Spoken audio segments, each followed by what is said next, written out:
kalau dia memetik kata-kata, dia akan memetik kata-kata daripada kata-kata Rasulullah. Ini orang yang meletakkan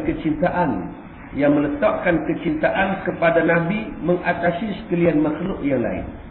Kalau kita mencapai tahap demikian, tahap yang kita sedang bacakan ini, maknanya kita sekarang berada di dalam kelompok wali-wali Tuhan. Seperti mana firman Allah Subhanahu wa taala di dalam surah An-Nisa ayat 65. فَلَا وَرَبِّكَ لَا يُؤْمِنُونَ حَتَّى يُحَكِّمُوكَ فِيمَا شَجَرَ بَيْنَهُمْ ثُمَّ لَا يَجِدُوا فِي أَنفُسِهِمْ حَرَجًا مِمَّا قَضَيْتَ وَيُسَلِّمُوا تَسْلِيمًا. Maka demi Allah, mereka pada hakikatnya tidak dikatakan beriman sehingga mereka menjadikan kamu, yakni Rasulullah, sebagai hakim terhadap perkara yang mereka perselisihkan. Kemudian mereka tidak merasa dalam hati mereka berat dengan apa-apa keputusan yang telah kamu berikan, dan mereka menerima dengan sepenuhnya. Dalam ayat ini Allah Ta'ala menyebut terang-terang bagaimana meletakkan kecintaan, meletakkan Rasulullah pada tempatnya. Sehinggalah Allah mengatakan bahawa tidak beriman kamu. Fala warabbika la yu'minun. Maka demi Tuhan kamu, tidaklah manusia dikira beriman hatta yuhakkimuka, sehingga mereka mengambil kamu sebagai hakim, sehingga mereka rujuk kepada kamu wahai Muhammad dalam apa jua urusan mereka. Fima syajara bainahum, dalam apa jua urusan rujuk pada Allah, rujuk pada Nabi. Ini asas sehingga Nabi kata la yu'minun, mereka tidak beriman. Sehingga Rasulullah dijadikan sebagai sumber rujukan. Apa benda sekalipun, tengok apa yang Nabi kata. Apa benda sekalipun, tengok apa yang Nabi sebutkan. Apa yang Nabi larang, apa yang Nabi suruh. Apa yang Nabi tak bagi, apa yang Nabi perintahkan. Orang yang menjadi wali Allah, kekasih Allah, Nabilah sandarannya. Kalau kita sekarang membuat sesuatu benda tidak mengikut sebagaimana yang disuruh oleh Rasulullah, jauhlah kita daripada sifat yang dikasihi oleh Allah.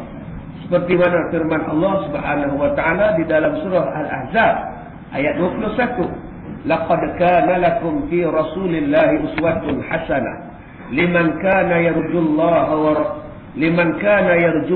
wal yawmal akhir wa dzakarallaha katsira. Sesungguhnya telah ada pada diri Rasulullah itu teladan yang baik bagi orang-orang yang mengharapkan keredaan Allah dan yakin kepada ketibaan hari kiamat, dan orang yang banyak menyebut nama Allah. Orang ini akan melihat Nabi adalah contoh terbaik sebagai suami, sebagai pemimpin, sebagai Perdana Menteri, Presiden, sebagai panglima perang, sebagai pendakwah, sebagai seorang laki-laki, sebagai seorang bapa, sebagai seorang datuk, sebagai seorang jiran. Semuanya Nabi ada contoh teladan.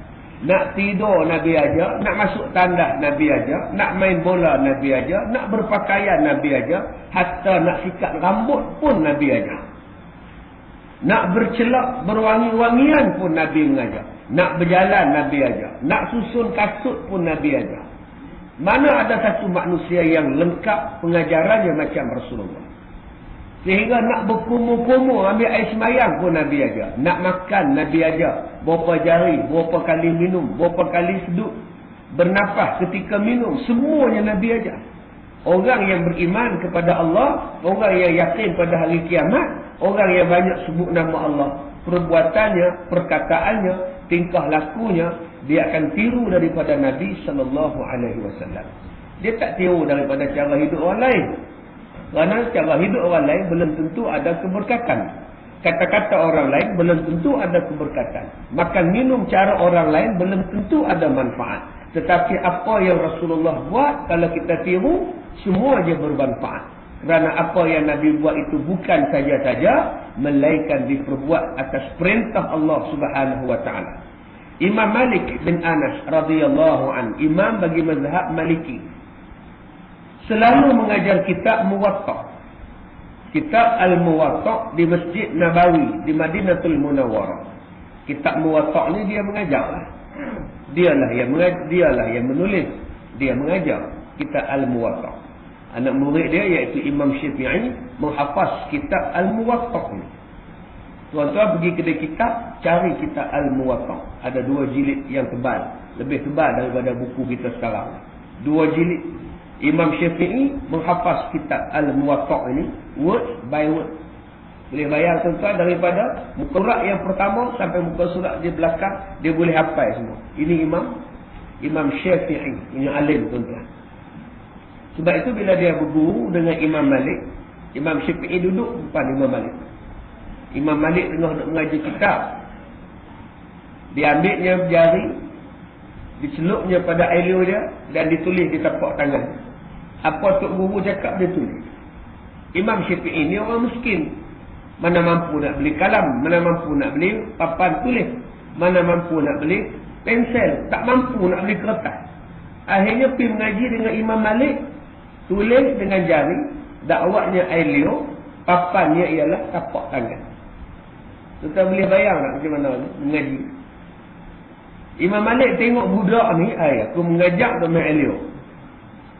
Dia kata, hai budak, kalau aku mengajar ni, yang kamu main elio buat apa?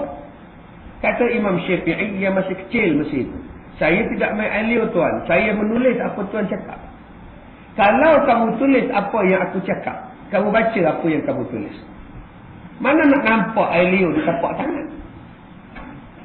Imam Syafi'i baca tuan-tuan, satu huruf pun tak jatuh, satu perkataan pun tak tertinggal daripada apa yang Imam Malik sebut. Lantas Imam Malik bertanya, hal anta Syafi'i? Adakah kamu Syafi'i? Ya, saya adalah Syafi'i. Imam Malik kata, main di sebelah. Tuan-tuan boleh bayang tak? Dia boleh tulis, dia boleh baca apa yang dia tulis dengan elio. Mana ada tulisan? Tapi kenapa dia boleh baca? Sebab dia ingat. Imam Syafi'i, apa yang Imam Malik ajar, masuk sebiji, simpan dalam otak. Saya start 6.30 tadi, sekarang 6.40. Tuan-tuan ingat apa benda? Apa benda yang kita ingat? Kalau suruh ulang balik daripada 6.30 tadi sampailah 6.40 ni, apa yang kita boleh sebut? Imam Syafi'i daripada 6.30 sampai 7.30 dia boleh ulang balik apa yang Imam Malik sebut. Sebab itu Imam Syafi'i pada usia 15 tahun sudah boleh menjadi mufti kerajaan Mekah. Mufti di Mekah pada usia 15 tahun. Sampai mufti Mekah kata, kalau apa nak tanya apa-apa, ada masalah apa, kalau tak mau jumpa aku pun tak apa dah, jumpa Imam Syafi'i. Cuma dia menghormati mufti. Bila orang tanya dia tak mau bagi jawapan. Bila tanya mufti, mufti ada. Aku ni siapa? Tapi mufti kata nak tanya dia boleh dah. Sebab siapa? Kealiman yang ada kepada Imam Syafi'i. Dan Imam Syafi'i adalah salah seorang daripada anak murid Imam Malik bin Anas rahimahullahu ta'ala. Kata dia, tengah dia mengajar kitab hadis ni, kitab fiqh ni, ketika dia sedang asyik membaca buku tersebut, tiba-tiba dia digigit kala jengking sebanyak 13 kali gigitan. Akan tetapi dia tetap tenang dan tidak berubah. Duk mengajak di masjid ni tuan-tuan, bukan kapek macam kita. Masjid dia pun bukan ada kapek, kipas angin, tiang macam kita ni. Mengajak di atas tanah, mengajak di atas pasir. Kadang kalau jengking duduk di atas pasir, dalam pasir, mai keluar, mai gigit Imam Malik. Selama dia mengajar ni, lebih kurang 13 kali kena gigit kala jengking. Ketika digigit kala jengking, dia tak berhenti lagi. Dia tak berhenti, dia tak menjerit, dia tak kata aduh, sehinggalah habis mengajar. Bila dia melihat bekas gigitan kala jengking pada betisnya, lalu dia mengusap dengan ubat. Lalu salah seorang muridnya berkata, wahai tuan, kenapa tuan tidak berhenti ketika tuan membaca kitab tadi? Bila digigit kala jengking, kenapa tak berhenti? Sambung juga sampai habis. Imam Malik menjawab, subhanallah, saya memberhentikan membaca hadis kekasih saya Rasulullah sallallahu alaihi wasallam hanya kerana gigit tak seekor kala jengking. Cinta apa macam ni? Rindu apa pada Nabi? Kalau jengking gigit bukan mudah berhenti baca hadis Nabi. Subhanallah. Tuan-tuan, nak lawan apa Imam Malik dengan kita?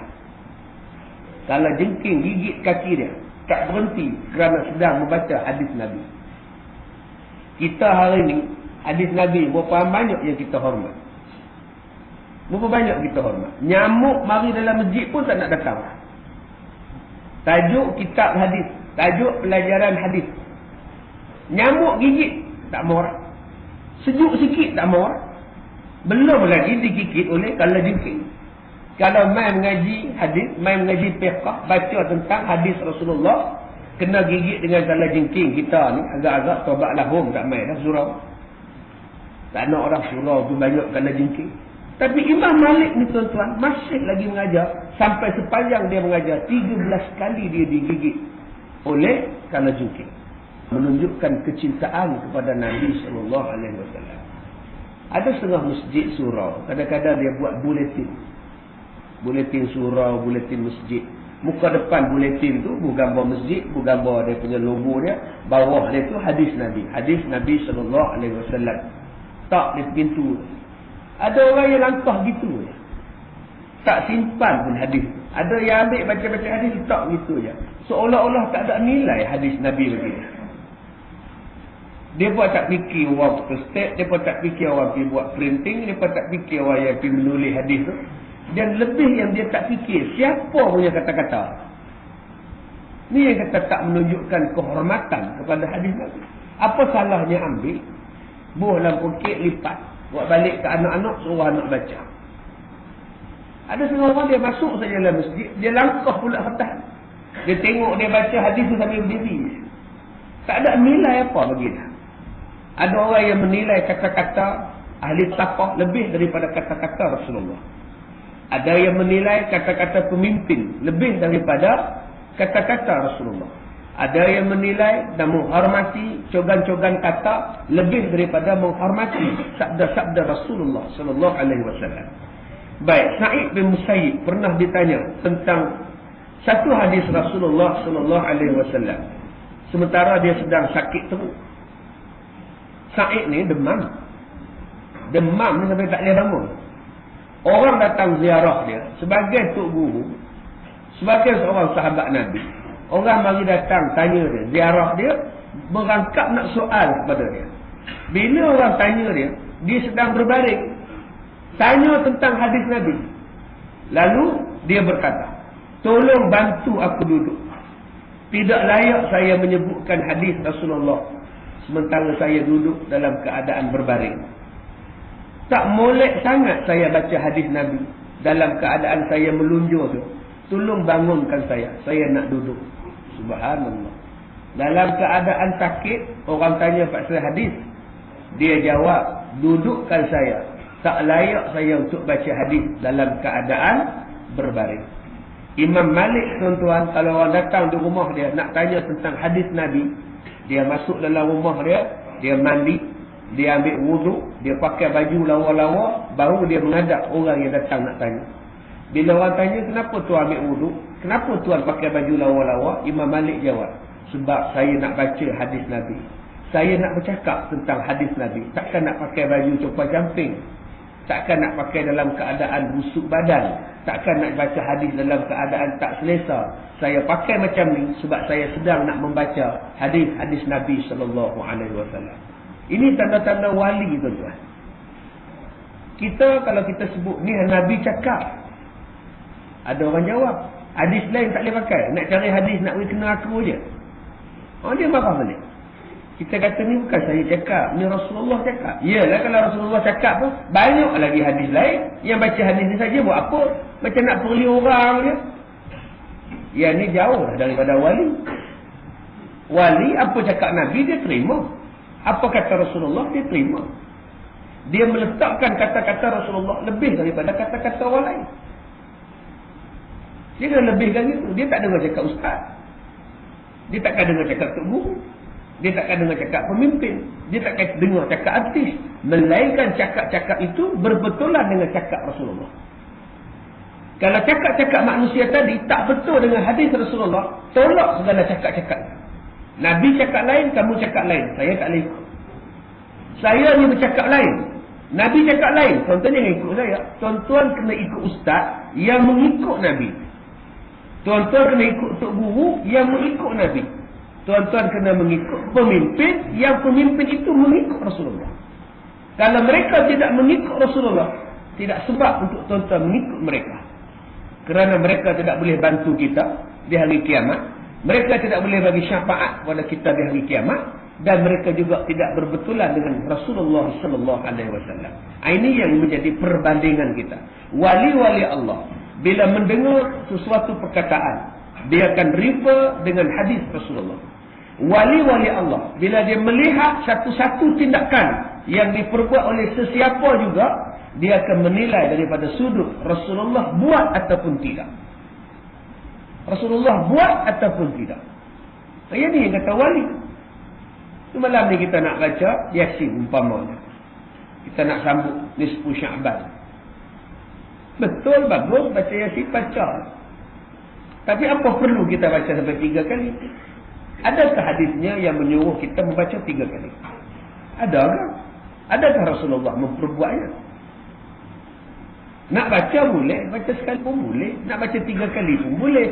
Nak baca 30 kali malam ni pun boleh. Tetapi yang Rasulullah suruh baca ialah warattilil Qur'ana tartila. Baca dengan cara tertil. Kalau malam ni tuan-tuan baca 3 kali surah Yasin, tapi baca merapu, itu bukan hadis Rasulullah. Itu bukan ayat Quran yang disuruh. Kita baca dengan tertil. Ada orang yang baca Yasin kali pertama, elok bacanya. Sebab baru pertama. Masuk kali kedua, masuk kali ketiga, dia dah pening. Mulut dah penat, suara dah letih, badan dah tak larat. Akhirnya dia baca merapu. Dia sambung yang seimam baca hujung je. Tajwid entah ke mana, lintang pukang bunyinya. Yang tu buat apa? Rubbama ayuqra'ul Quran wa yal Quranu yal'inu. Berapa banyak orang yang baca Quran tapi Quran laknat kepada dia. Sebab apa laknat? Sebab tajwid salah, ibtidak salah, waqaf salah. Jadi kalau tuan-tuan nak baca Yasin pada malam ni, silakan baca. Tetapi pastikan baca dalam keadaan bertajwid, dalam keadaan tertil, dalam keadaan berwuduk, dalam keadaan ikhlas kepada Allah. Yang kedua, ada orang yang sibuk baca Yasin. Bagus. Tetapi dibacanya Yasin semata-mata kerana nak tutup catatan amalannya dengan perkara-perkara yang baik. Last sekali amalan dia ialah baca Yasin. Sayang tuan-tuan, kalau muka surat buku cantik, muka surat depan cantik, muka surat belakang cantik, tapi kalau isi tengahnya tak cantik, apa nak buat?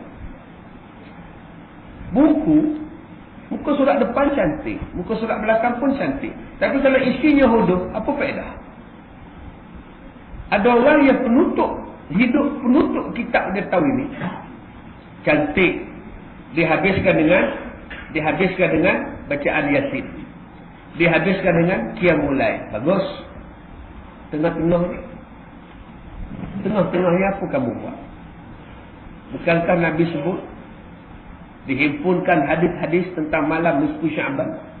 Rasulullah kata 18 golongan yang tidak akan diterima ibadat, tidak terangkat amalannya pada malam nisfu Sya'ban.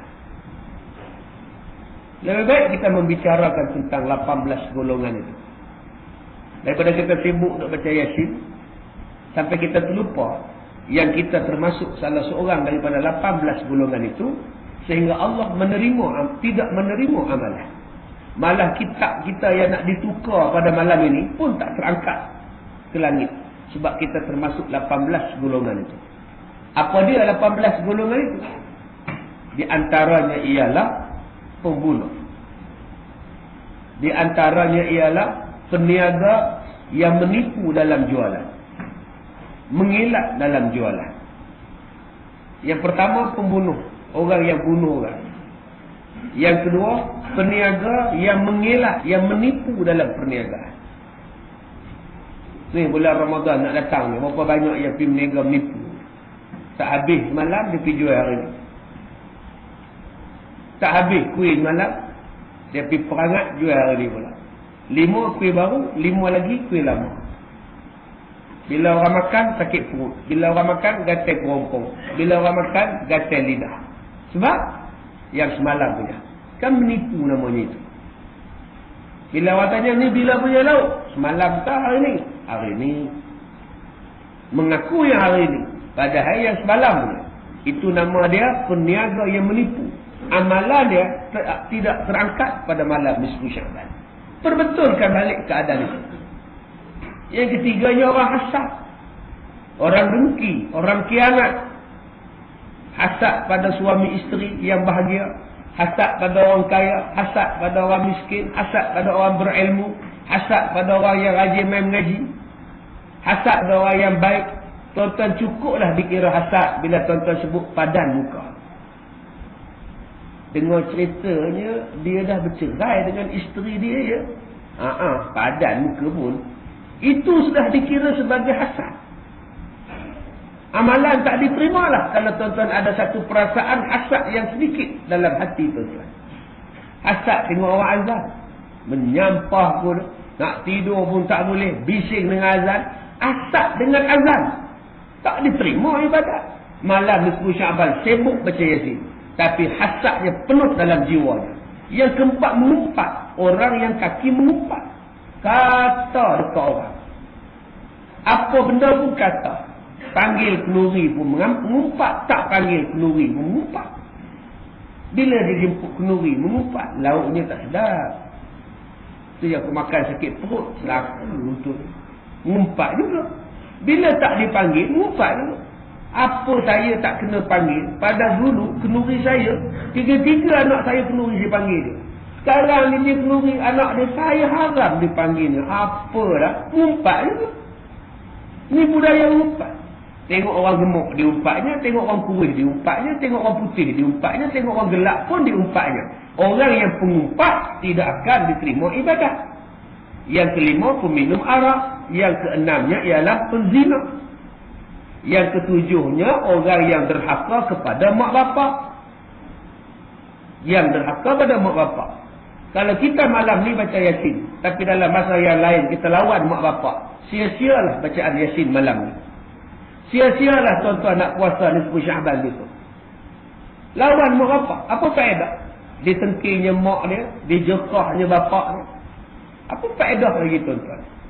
Yang ketujuhnya apa? Percaya kepada dukun.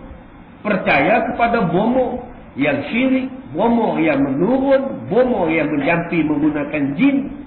Percaya kepada tangkal. Percaya kepada susuk. Percaya kepada bomo-bomo yang menggunakan peralatan-peralatan dan cara-cara yang dilarang oleh Allah Subhanahu Wa Taala. Yang ke-8-nya percaya kepada tukang telek, percaya kepada tukang tenung, percaya kepada ahli nujum, percaya kepada tukang ramal. Kamu kalau beli nombor ni bahagia. Kamu kalau kahwin pada angka ni bahagia. 888 bahagia. 080808. Boleh bahagialah rumah tangga kamu. Ini feng shui-nya. Percaya pada benda itu. Dia bukan yang nak ambil percaya pada Nabi, pergi percaya pada feng shui Cina. Sampai ke dalam rumah dia nak letak pokok bunga pun dia pergi tanya dekat feng shui Cina. Nak tanam pokok bunga, nak letak kusien pun pergi tanya pada orang Cina dah. Hari ni orang Melayu kita punya perangai. Boleh percaya lah. Ini warna banyak bawa ong. Ini nama banyak ongnya. Ini nombor banyak tua. Ini you punya rumah sedang. Ini simpang 3 punya. Ini talak baik punya. Ini talak ongnya. Lu jual punya rumah. Kasih jangan beli rumah. Ini simpang 3. Tuan pun jual rumah tu. Pasal tak percaya. Pasal percaya bahawa simpang 3 ni tak elok. Mai malam nisfu Syaban baca Yasin. Apa faedah? Yang ke-10, orang yang menggambar-gambarkan menjadi pengukir. Menjadi pengukir makhluk yang hidup. Makhluk yang bernyawa. Dia ukirnya patung, pekerjaannya mengukir patung, pekerjaannya mengukir benda-benda yang bernyawa. Ini di antara 18 golongan yang tersebut 10 pada tuan-tuan yang tidak diterima ibadatnya. Sebab tu kita berhati-hati. Sebelum kita sampai pada tarikh itu, lebih baiklah kita bertaubat. Berhenti dan perbetulkan keadaan sebelum amal ibadat kita tidak terangkat ke langit.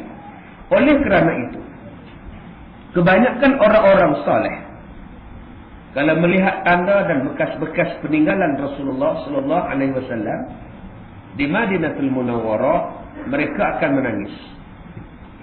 Bilal bin Rabah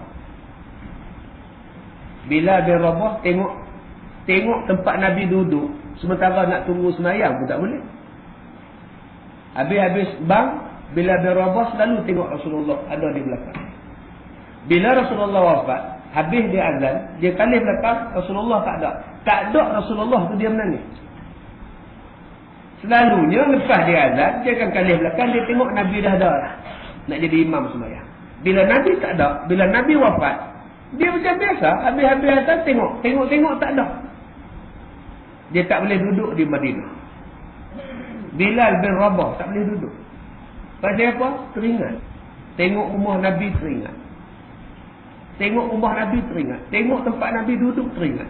Akhirnya Bilal bin Rabah keluar daripada Madinah, pindah tempat lain. Bila orang tanya pasal apa, tak boleh lupa kat Nabi. Sampailah dia mimpi.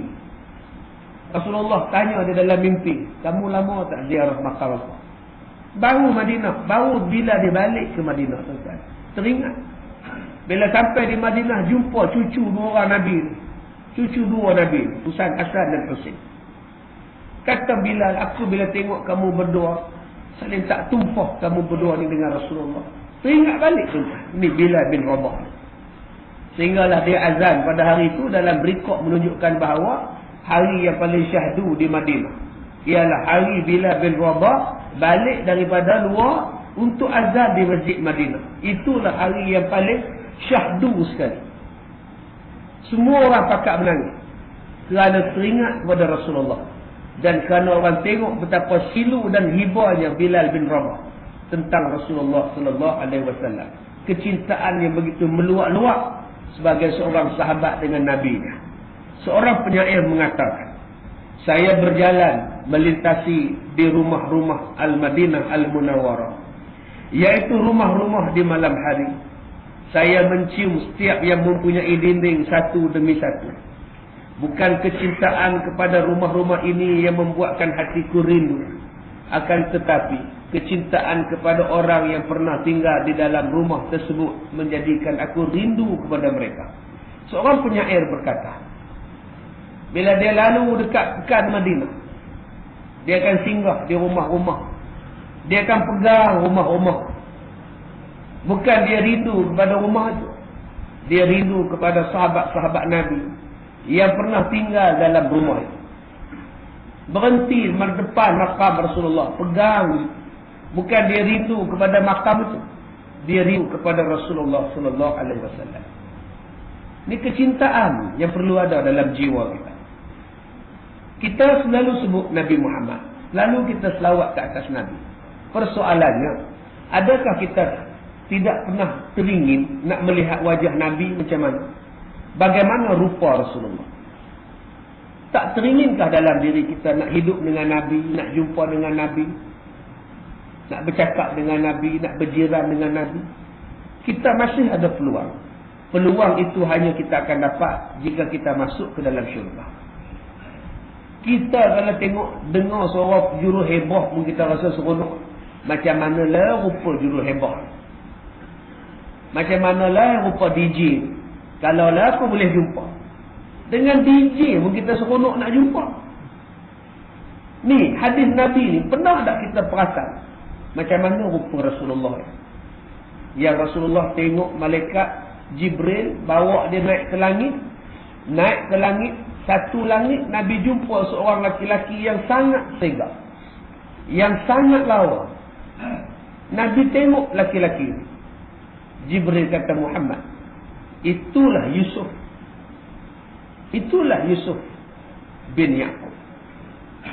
Cantik, lawa, bagai bulan purnama bercahaya. Kata Jibril, ya Muhammad, sebenarnya kamu lebih cantik daripada Yusuf. Tetapi Allah sembunyikan kecantikan kamu. Kata Jibril, kamu lebih cantik daripada Yusuf 2 kali ganda. Tetapi Allah sembunyikan kecantikan kamu. Kalaulah Allah tunjukkan kecantikan kamu, nescaya manusia tidak akan memandang ke arah lain, melainkan memandang ke arah kamu saja. Takut jadi macam itu. Allah jadikan kamu seperti sekarang. Hari kiamat nanti baru nampak macam mana cantiknya Rasulullah sallallahu alaihi wasallam. Yang bila tengok dia, tak tengok hal lain dah. Tengok ke Nabi, tak teringin pada benda lain dah. Kalau kita orang yang menjadi wali Allah, itulah keinginan kita. Lebih daripada keinginan yang lain-lain. Keinginan untuk hidup, berjiran, berdamping dengan Nabi sallallahu alaihi wasallam di dalam syurga. Satu ketika Nabi menoleh ke arah gunung Uhud. Lalu dia berkata, Uhudun jabalun yuhibbuna wa nuhibbu. Uhud adalah sebuah gunung yang mencintai kami dan kami juga mencintai Uhud. Riwayat Imam Bukhari dan Imam Muslim. Nabi bila tengok bukit Uhud, Nabi kata Uhud, dia cinta pada kita. Hablun jabalun yuhibbuna. Sebuah bukit yang cinta pada kita. Dan kita juga cinta kepada bukit Uhud.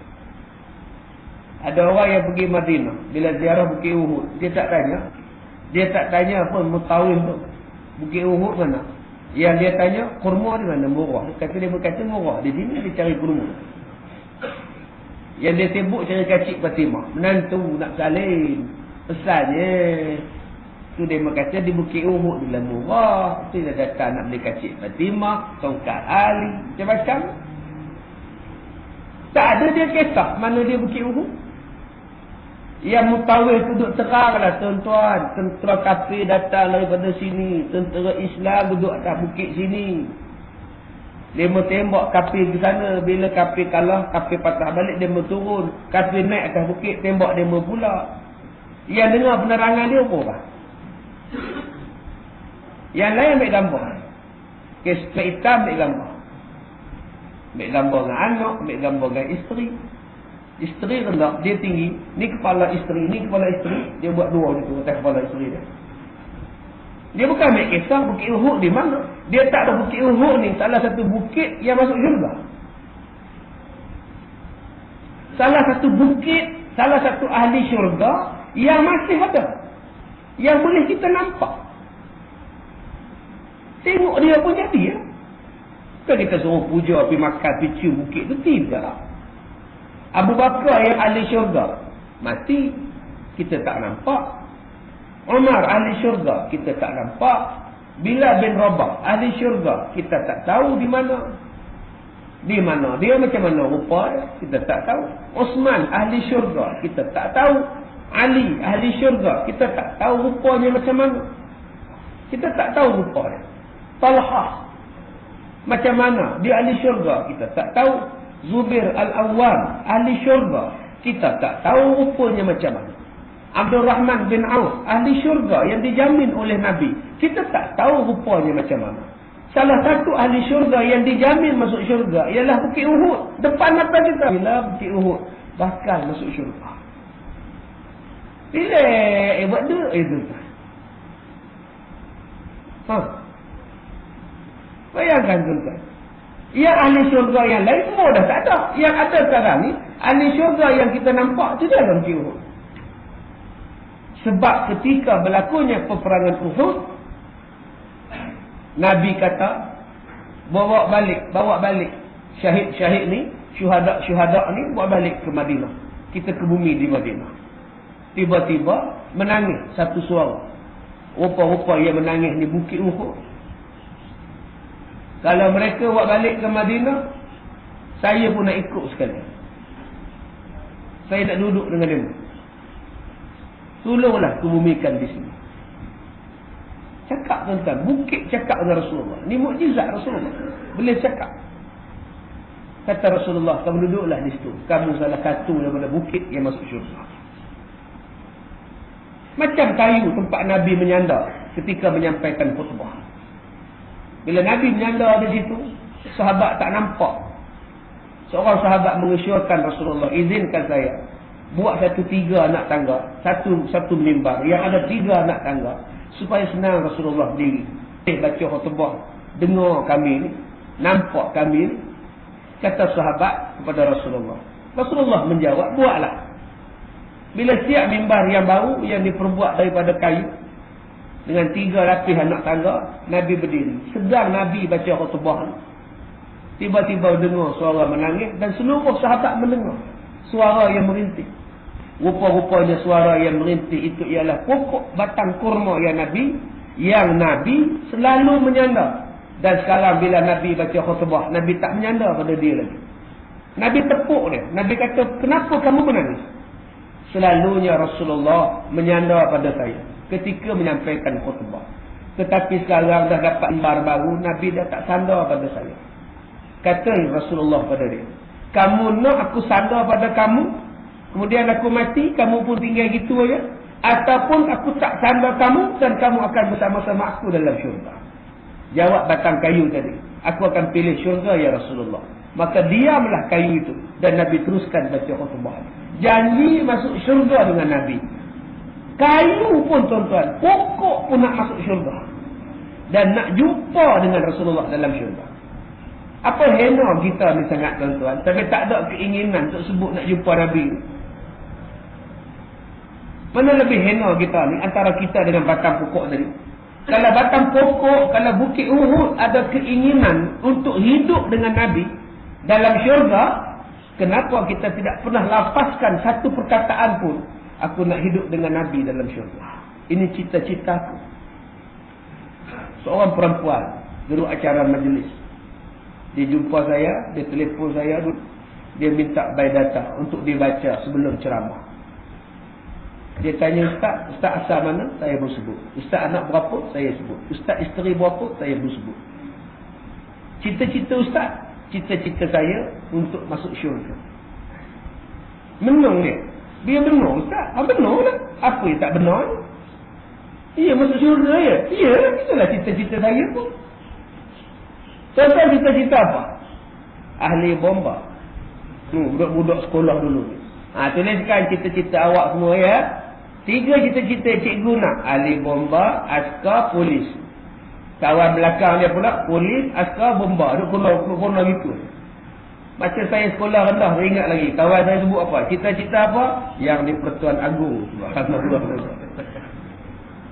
Yang tu orang tak boleh jadi. Melainkan orang tertentu ya. Tetapi masuk syurga, semua orang berpeluang.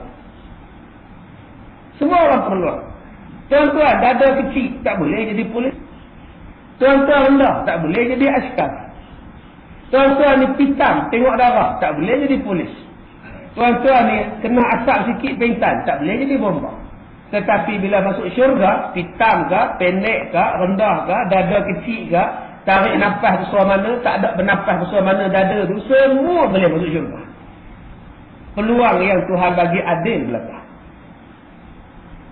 Berapa ramai orang yang bercita-cita nak jadi polis, tak boleh masuk. Tarik nafas, tak cukup. Tak ada nafas, lagi tak cukup. Baliklah. Kamu makan banyak-banyak ya, kata pegawai saja. Makan banyak-banyak, 2 tahun lagi datang balik. Timbang lagi. Bagi tinggi, bagi gemuk sikit ya. Tapi untuk masuk syurga, mana ada Allah cakap macam itu? Kuruskah kita, gemukkan kita, pendekkah kita, dada tak bidangkah kita, semua boleh masuk syurga. Dengan cara buat ibadat kepada Allah. Adilnya Tuhan. Lapangan yang Allah sediakan cukup adil. Tetapi kita tidak mau berebut lapangan itu. Yang kita nak rebut ialah lapangan persaingan. Sedangkan persaingan tubuh badan ini tidak sama. Nak pergi lawan apa tuan-tuan dengan Olimpik? Nak lawan apa? Nak berenang dengan Mak Saleh? Henti je lah. Tengok dada Mak Saleh ni pun 2 kali kita. Tengok kepok dia tu pun, ya Allah. Tuan-tuan nak pergi lawan berenang Olimpik, nak lawan 100 meter dengan Tyson Gay, henti dah tuan. Dia boleh 100 meter, Tyson Gay nama dia. Kita sangat jadi Gay boleh. Nak lawan apa? Tengok betih dia, tengok beketul ni, bau dia beketul ni. Kalau rimau makan kenyang ni 4 hari tak makan. Nak berlawan dengan kita, tak payahlah. Muntah hijau kita. Kita 100 meter 12 saat, dia 9.7 2 saat. Sebab tu Islam tak suruh bersaing dalam bab itu, buang duit. Kok-kok boleh bersaing, kok-kok tidak memerlukan size, memerlukan skill, badminton ke, bowling ke, tak apa. Yang tu tak perlu beradu tenaga. Mai nak beradu tenaga dengan langkah kaki yang besar, dengan kuat tangan yang besar, tak bayarlah. Memang berhabis duitnya. Sebab tu Brunei tak hantar skuad Olimpik. Dia tahu lah, kalau dia masuk pun memang tak ada pingat emas. Bukan kata pingat. Kalau ada pingat yang paling bawah kok tak dapat Brunei. Senang je Brunei kata, usah hantar.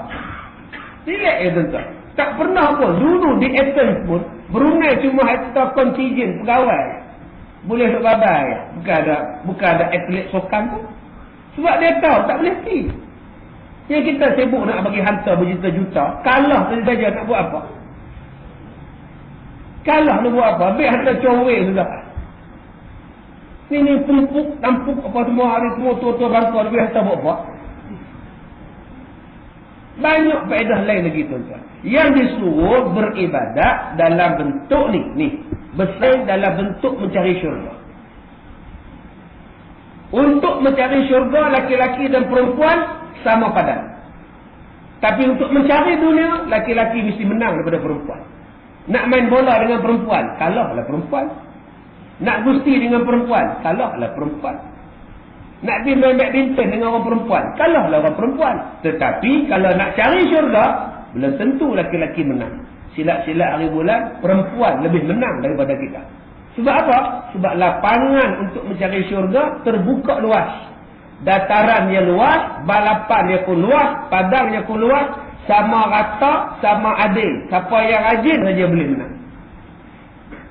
Sebab tu saya kata tadi, kalau perempuan itu lebih rajin daripada seorang laki-laki dalam bab beribadat, dia bakal syurga lebih daripada laki-laki. Ini keadilan yang Tuhan bagi. Tapi sayang, yang itu manusia tak nak rebut. Yang manusia nak rebut, yang saya sebutkan tadi. Rebutkan dunia, rebutkan sokan, yang akhirnya kalahlah kita. Sebab saiz badan yang kecil, saiz padang yang tak sama, saiz keadilan yang tidak wujud dan sebagainya. Baik, Maha Suci Engkau, sehingga gunung-gunung pun mencintai Rasulullah sallallahu alaihi wasallam. Gunung pun mencintai Nabi Muhammad. Sebab tu saya katakan tadi, mana yang lebih mulia? Antara kita dengan batang kurma, antara kita dengan unta, antara kita dengan gunung. Kalau gunung, unta dan batang kurma cinta pada Nabi, di mana kecintaan kita pada Nabi? Habis tu Ustaz, udah Nabi tak ada, nak cinta macam mana? Kalau dengan isteri saya boleh tunjuk kecintaan pada isteri saya. Saya pegang dia, saya belai dia, saya suap dia. Dia tak sakit pun saya suap, Ustaz, sayang. Dia nak pergi ke bilik air, saya dukung Ustaz, walaupun tak sakit. Saya tunggu tepi tandas tu, Ustaz, sayang Ustaz. Bolehlah saya tunjuk sebab isteri saya ada. Sekarang Rasulullah dah tak ada. Saya nak tunjukkan sayang pada Rasulullah macam mana? Macam mana saya nak cium tangan dia? Macam mana saya nak peluk dia? Macam mana saya nak ikut dia? Dia tak ada. Memang Rasulullah tidak ada. Tetapi hadis-hadis Rasulullah ada. Tak payah Nabi bercakap untuk kita diam. Nak tunggu Nabi seorang bercakap depan kita, baru kita nak diam. Tak payah. Cukup orang lain baca apa yang Nabi cakap, pun kita kena diam. Tak payah kita nak tunggu Nabi duduk atas kursi ni. Nabi duduk atas kursi ni. Bila Nabi bercakap, baru kita nak diam. Tak payah. Nabi dah wafat. Memadai seorang duduk atas kursi ni, baca satu hadis Nabi, tuan-tuan kena diam dah. Pasal yang dia baca itu ialah hadis Nabi SAW. Bukan hormat pada orang yang baca, hormat tentang apa yang dia baca. Cukuplah tanda hormat. Berapa banyak orang yang tak hormat? Sedang ustaz sedang baca hadis Nabi, dia tidak hormat kepada hadis itu. Dia tak fikir bahawa hadis itu ialah kata-kata Rasulullah. Subhanallah. Kita kalau lagu kebangsaan pun kita diam. Boleh didenda bercakap tengah lagu kebangsaan dimainkan. Berjalan, lagu negaraku dimainkan berjalan, kena tangkap. Denda. Oh, bila lagu kebangsaan tengah duk menyanyi, tegak diri. Gatai pun tahan, tak garu lah. Sampai habis lagu kebangsaan. Hadis Nabi. Cuma tengok bila khutbah dia baca. Dan dibaca pula dalam khutbah tu hadis Nabi. Berapa ramai tidak? Berapa ramai yang duduk main handphone, duduk hantar SMS. Abang tengah baca khutbah ni, tengah masak nasi, balik gambar nak makan, melapor. Tengah baca khutbah, duduk teringatkan nasi. Isteri pun balas, semua dah masak, semua dah ni dah. Abang balik makannya. Saya tak masak pun, saya beli kedai dekat kandang. Suami jawab balik, pasal apa? Beli abang nak rasa yang pah punya, masak lah. Yang pah punya isteri jawab, yang pah pun pah dah masak, ikan bilis je goreng. Tengah duk baca khutbah, dengar khutbah boleh duk main hadis Nabi sedang berkumandang, dia boleh main handphone. Di mana adab? Di mana penghormatan? Macam tu nak jadi ahli syurga bersama Rasulullah, minan nabiyyin wasiddiqin, nanti kita. Ai bila doa tahlil minan nabiyyin wasiddiqin wasyuhada'i wassalihin. Oi ya Allah. Kami ni nak duduk bersama-sama dengan orang yang dapat nikmat. Siapa dia? Nabi-nabi, orang syuhada, orang soleh, orang ulama-ulama. Tapi tak hormat. Tak payahlah kita nak hormat tu pergi ke Madinah, pergi tengok makam Nabi saja. Hormat dengan sekarang melaksanakan apa sunnah Nabi. Jadilah. Cinta yang pertama saya katakan tadi, cinta kepada Nabi yang pertama tadi, diam, menghayati, mendengar kata-kata Rasulullah dengan baik. Yang kedua ni, melaksanakan apa sunnah Nabi sekurang-kurangnya. Memang kita pergi kerja tak boleh pakai serban, tak boleh pakai jubah. Pasal kita polis. Takkan nak jadi trafik pakai jubah. Tak, pakai serban, polis trafik, duduk ngawal lalu lintas. Apa pula ni? Maka sesuainya untuk mengawal lalu lintas itu, pakaian trafik dia sesuai lah. Tahan ni baru susah, barulah orang percaya. Tapi kalau tuan-tuan pakai jubah, pakai serban, tahan. Orang telefon tu, ni ada gangguan ni, tolong tengok ni. Simpang Raja Laut ni ada gangguan. Mari ambulans ni ambil. Tak? Buka baju ikat ke belakang. Saya apa ni? Saya polis ni. Polis apa? Baju hang mana? Memanglah kita tak boleh pakai jubah, tak boleh pakai serban buat kerja. Tapi maaf, main sembahyang di masjid, takkan tak boleh tiru satu sunnah Nabi dalam bab pakaian. Memang 24 jam kita tak boleh berpakaian macam Rasulullah. Tapi malam, hari cuti, Sabtu Ahad, kuliah subuh, takkan tak boleh letak balut dengan serban. Ambil jubah balik umrah tu pakai juga, takkan tak boleh langsung. Nak ambil sunnah Nabi. Memang Nabi tidak memakai jubah serban 24 jam. Kadang Nabi pakai seluar, kadang Nabi pakai kain, kadang Nabi pakai seluar baju pendek, baju yang tak sampai jubah, baju yang sampai betis, sampai lutut. Ini pakaian Rasulullah. Ada ketikanya Nabi pakai seluar, ada Nabi pakai serban, ada masanya Nabi tak pakai serban, Nabi pakai kepiah saja. Ada masanya Nabi ambil serban, Nabi turunkan ke bawah serban, Nabi tak ikat. Nabi pun tidak serban 24 jam, jubah 24 jam, tidak. Mengikut kesesuaian juga, mengikut keadaan tertentu. Tapi takkan dalam satu sunnah Nabi kita tak boleh. Dulu masa kita kerja tak boleh simpan janggut, lah dah pencen, takkan tak boleh simpan lagi.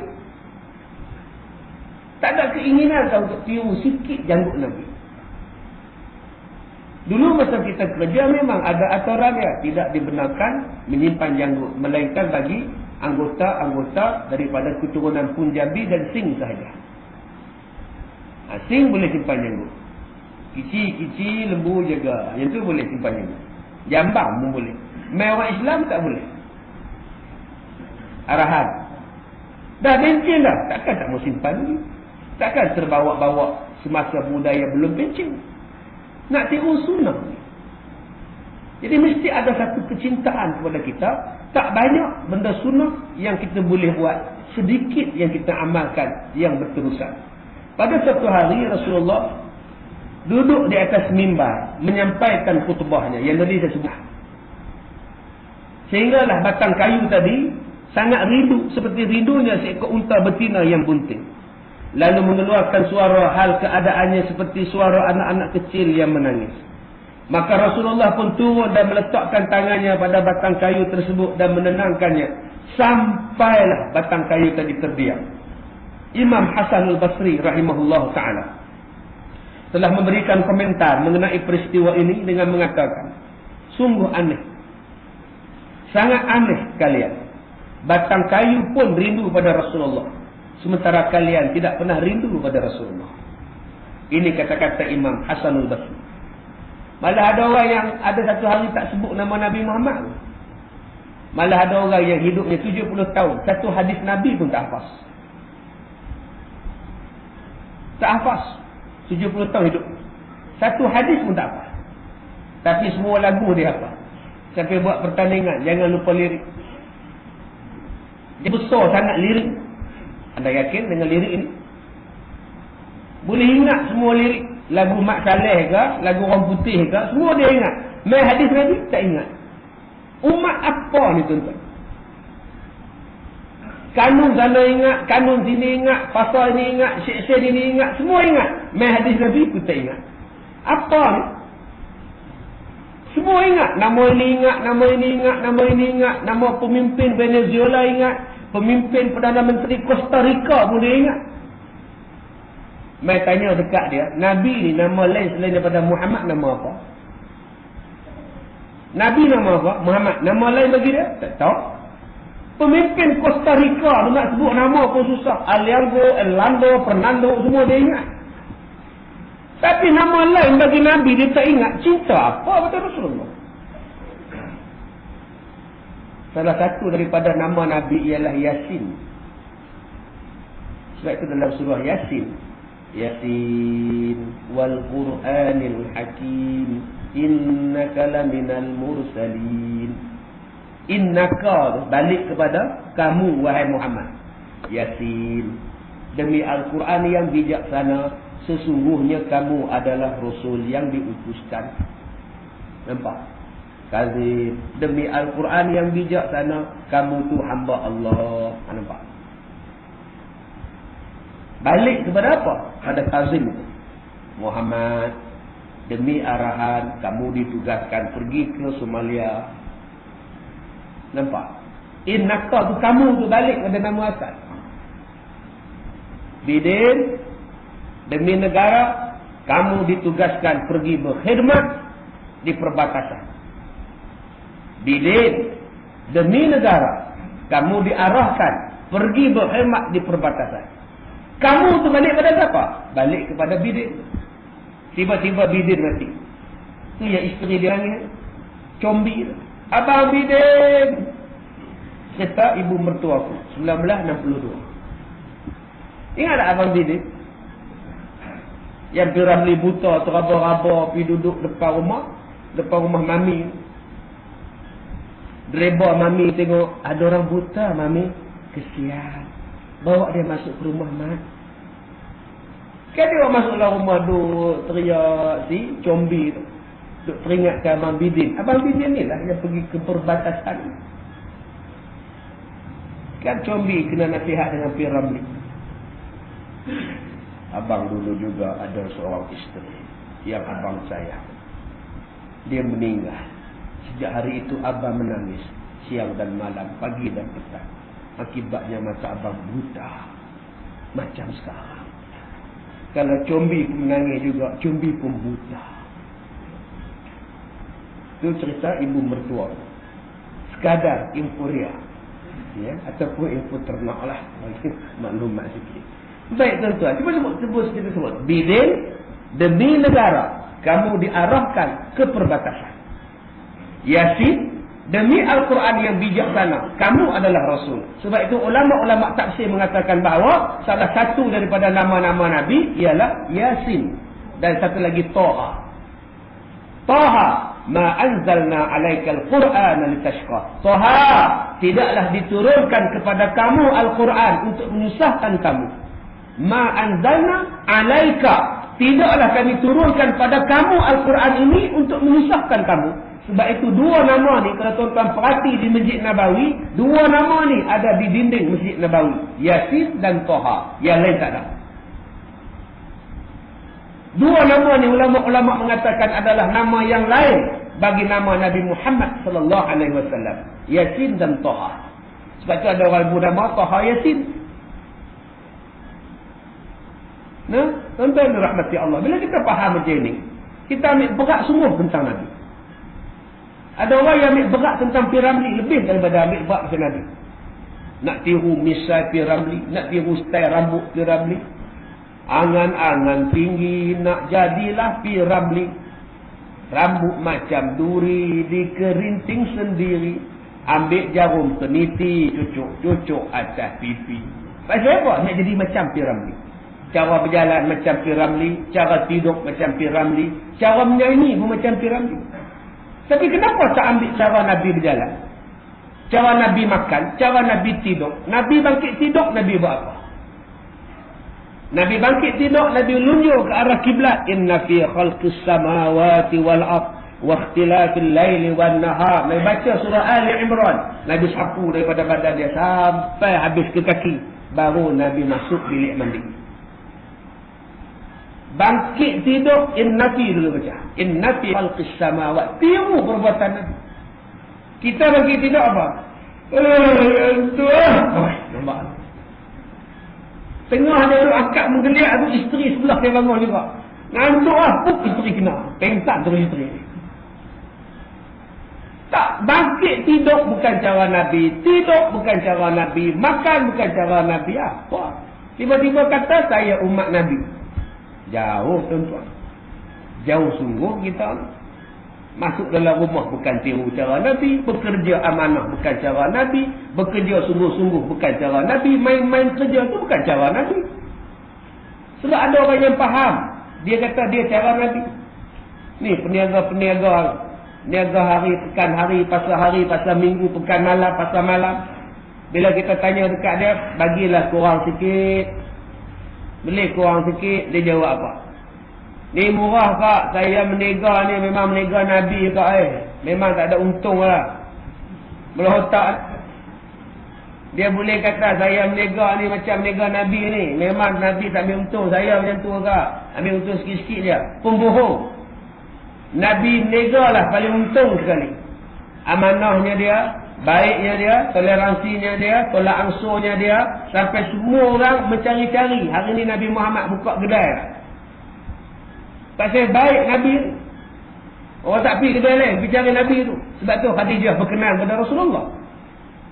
Dulu orang lain meniaga barang Khadijah. Untung tak macam itu. Bila Nabi ambil untung, bila Nabi ambil perniagaan itu, tolong jual barangan Khadijah, untung berlipat kali ganda. Orang mencari-cari, mana dia gerai Nabi Muhammad? Mana gerai Muhammad? Pasal apa? Pasal amanah, baik budi, baik bahasa, untungnya boleh dikira baik. Siapa kata Nabi Muhammad untungnya tak ada atau rugi meniaga? Itu bukan cara Rasulullah. Jadi jangan kita salah faham tentang benda-benda itu. Jangan kita kata Nabi pun macam ini, Nabi pun macam ini. Ya. Buat betul-betul. Nabi takkan buat benda yang merosakkan orang dan Nabi tidak akan buat benda yang merugikan diri dia sendiri. Apa yang Nabi buat, semuanya menguntungkan dia dan menguntungkan sahabat-sahabat dan umat keseluruhannya. InsyaAllah kita akan sambung lagi tentang kasih sayang kepada Rasulullah sallallahu alaihi wasallam dan kita akan masuk pada kuliah-kuliah yang lain insya-Allah. Pada itu sahaja kita sudahi dengan surah Al-Asr. Bismillahirrahmanirrahim.